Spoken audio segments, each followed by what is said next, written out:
美國總統特朗普一個重要支持者喺猶他州出席活動嘅時候，俾人開槍擊斃，一人被當局帶走問話後獲釋。州長形容事件係政治暗殺，特朗普就下令全國下半旗，而國會喺開會前默哀。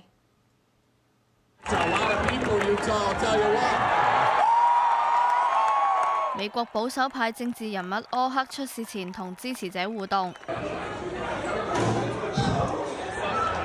發生槍擊後，在場嘅人倉皇走避。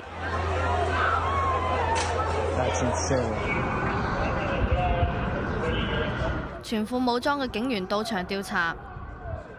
被擊斃嘅係柯克，佢星期三到猶他州嘅猶他谷大學出席活動，討論跨性別同槍械暴力問題嘅時候，俾人開槍擊中頸部，送院後死亡。猶他州州長考克斯形容事件係政治暗殺。當局話着住深色衫嘅槍手從校園嘅屋頂開槍。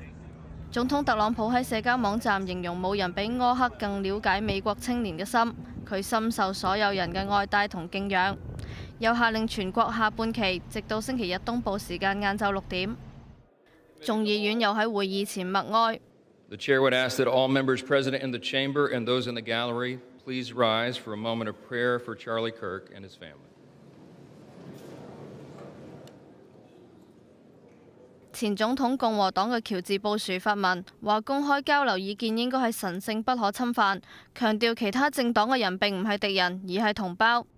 而另一位前總統民主黨嘅克林頓亦都發文，呼籲所有人認真反省，並致力以和平嘅方式進行辯論。32歲嘅柯克喺年輕保守派中極具影響力，被視為特朗普獲取年輕人支持、勝出舊年大選嘅關鍵之一。